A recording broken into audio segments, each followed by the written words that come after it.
সাত সকালে মাঠে গরু বাঁধতে গিয়ে বোমার আঘাতে আহত হলো এক ব্যক্তি। এদিন ঘটনাটি ঘটে নদিয়ার কল্যাণী থানার গয়েশপুর এলাকায়। জানা যায়, আজ সকালে মাঠে গরু নিয়ে যাচ্ছিলেন এক ব্যক্তি।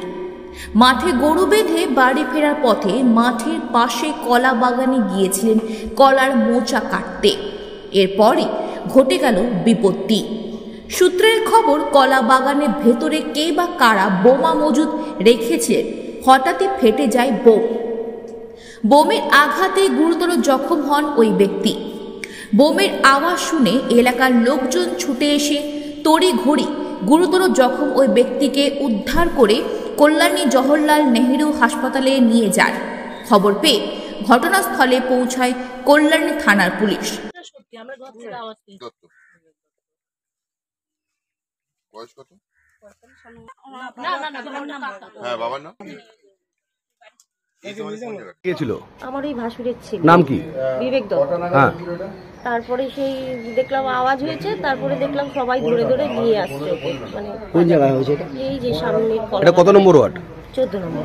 হ্যাঁ, তারপর মনে হচ্ছে কি মনে হচ্ছে সেটা তো বলতে পারবো না, আমি স্পটে তো ছিলাম না। ও তো সবাই বলছে বলে মোচা কাটতে গেছিল আমাদের কলা বাগানে। একদিনই কি ওখানে যায়? ও এমনি মাঠে গরু বাঁধতো। ওইখানটা আমাদের বাগান আছে, বাগানে ও বাগানটা নিজেদের। হ্যাঁ। আজকে সকালে কি হয়েছে? ওই গরু বাঁধতে গেছে, তারপরে তো গরু বাঁধতে যেয়ে দেখলাম আওয়াজ হয়েছে, তারপরে ওখানকার সবাই বলছে মোচা কাটছিল বলে। তারপরে কি করলেন? তবে হসপিটালে নিয়ে গেল। এখন কেমন আছে? আমি তো সেটা বলতে পারবো না। কতটা ইনজুর হয়েছে? ভালোই ইনজুর হয়েছে। কে হয়? আমার ভাসুরের ছিল। আপনার নাম? ওর নাম মালা দত্ত। এসে তখন আমরা ঘর থেকে আওয়াজ পেয়ে চিৎকার করছে, তখন আমরা বেরিয়ে এসেছি। এসে দেখি বিবেক দত্ত ওর এরকম বোমে আহত হয়েছে। এটা রাত্রিবেলা হয়েছে। এটা আমরা আগে তো কখনো এটা হয়নি। আর এখন হঠাৎ কে রেখে গেছে, এমনও তো হতে পারে কেউ রেখে গেছে ফাঁসানোর জন্য। ঠিক আছে, এখন তদন্ত হোক। নাম হচ্ছে প্রতিমা সরকার। আপনি কি এখানকার? আমি এখানকার বাসিন্দা। শুনলাম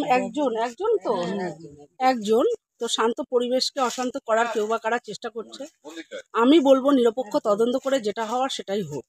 কারণ আপনিও জানেন না কে করেছে, আমিও জানি না। এই বিষয়ে তো আমি কিছু বলতে পারবো না। তদন্ত করে দেখুক, দেখে যেটা হবে সেটাই করুক। কারণ এইভাবে তো কারোর ক্ষতি হোক সেটা আমি চাই না। কথা বলি, কেউ বা কারা তো রেখেও যেতে পারে, সেটা দেখুক।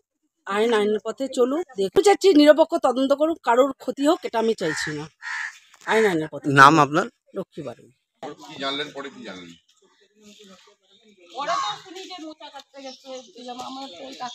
আমাদেরই গরু, আমাদের গরু গরু দিতে গেছে দিয়ে ও তো কিছু বলতে পারছে না। এখন বলছে তো হতভম্ব হয়ে গেছে, কিছুই বলতে পারছে না। আওয়াজ মানে জায়গাটা বন্ধই হয়ে গেছে, চোখ ফুট একদম বন্ধ হয়ে গেছে। হ্যাঁ হ্যাঁ, আমাদের আমার নাম মালা দত্ত। একটাই বাস করেছিল নাকি? একটাই তো আওয়াজ হয়ে গেছে।